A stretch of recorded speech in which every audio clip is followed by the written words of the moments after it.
Welcome back to our YouTube channel foodies Emmy. இன்றைக்கி ரொம்பவே சூப்பரான எல்லாருக்கும் ரொம்ப பிடிச்சமான இந்த பேரை கேட்டால் அவ்வளோ சந்தோஷமாக இருக்கும். அப்படி ஒரு ரெசிபி தான் பண்ண போகிறோம்.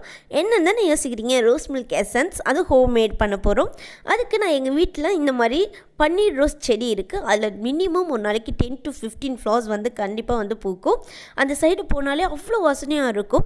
சரி, ஏன் இந்த பூவெல்லாம் வேஸ்ட் பண்ணுறோம் அப்படின்னு சொல்லிட்டு எனக்கு தோணிச்சு. அதனால் நம்ம சம்மர் வேறு வந்துருச்சு இல்லையா, அதனால் வந்து நான் இந்த மாதிரி பூவெல்லாம் பறித்து நல்லா சேர்த்து வச்சுக்குவேன்.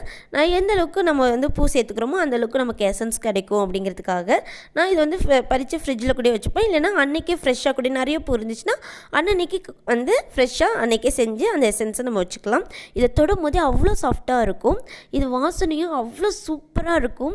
அதை ஸ்மெல் பண்ணிக்கிட்டே இருக்கலாம், அதை டச் பண்ணிக்கிட்டே இருக்கலான்ற மாதிரி இருக்கும். இப்போது இதுக்கு தகுந்த மாதிரி ஒரு 10 பூ எடுத்ததுக்கு இன்றைக்கி நான் பீட்ரூட் துண்டு எடுத்திருக்கேன்.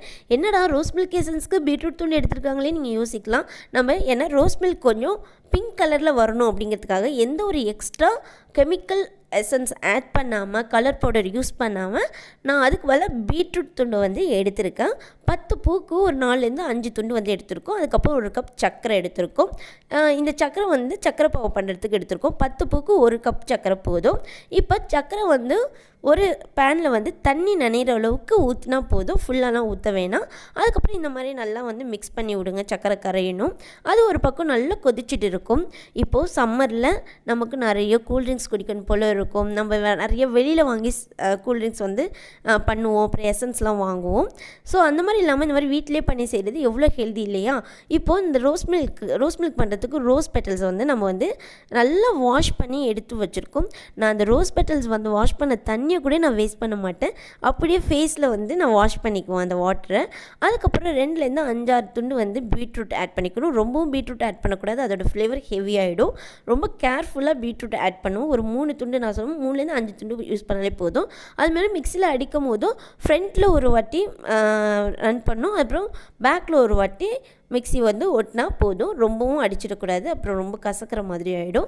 அந்த மாதிரி நல்ல சக்கரை பாவு ரெடி ஆகிடுச்சு பாருங்கள். நல்லா திக்காக இருக்கிற மாதிரி இருக்குது சிரப்பை. இப்போ ஒரு கம்பி பதம்னு சொல்லுவாங்க இல்லையா, இந்த மாதிரி நான் கையில் எடுத்து பாட்டுறேன் பார்த்தீங்களா, இந்த மாதிரி இருந்தாலே போதும், நமக்கு சக்கரை பாவு ரெடி ஆகிடுச்சுன்னு அர்த்தம்.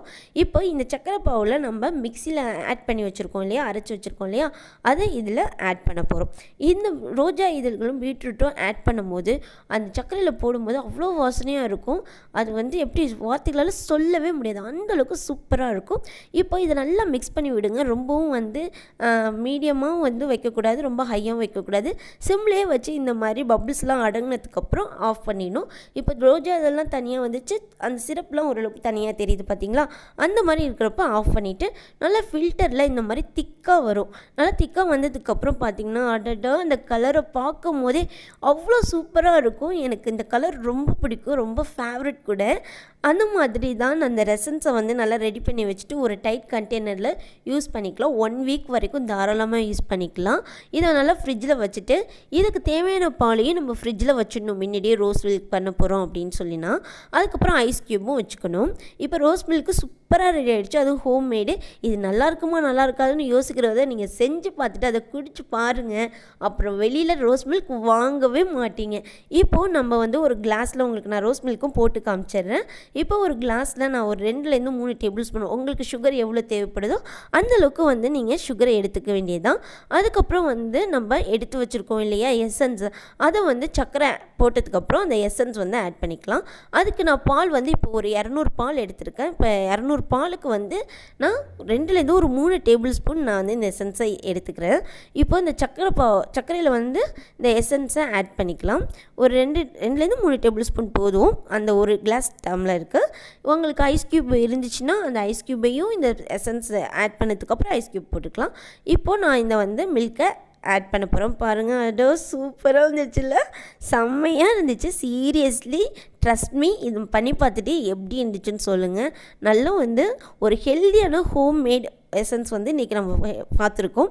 இதை பண்ணி பார்த்துட்டு எப்படி இருந்துச்சுன்னு சொல்லுங்கள். நம்ம சம்மரில் இந்த மாதிரிலாம் வந்து பசங்களுக்கு பண்ணி கொடுக்கும் போது ரொம்ப ஹாப்பியாக அவங்களும் ஃபீல் பண்ணுவாங்க. நம்மளும் எந்த ஒரு கெமிக்கலும் ஆட் பண்ணாத சூப்பர் ரோஸ் மில்க் வந்து போட்டு கொடுத்த ஒரு திருப்தி இருக்கும். கண்டிப்பாக ட்ரை பண்ணி பார்த்துட்டு எப்படி இருந்துச்சுன்னு நம்ம கமெண்ட் செக்ஷனில் கமெண்ட் பண்ணுங்கள். இந்த ரெசிபியை உங்கள் ஃப்ரெண்ட்ஸ் அண்ட் ஃபேமிலிக்கு ஷேர் பண்ணி என்ஜாய் பண்ணுங்கள். தேங்க்ஸ் ஃபார் வாட்சிங்.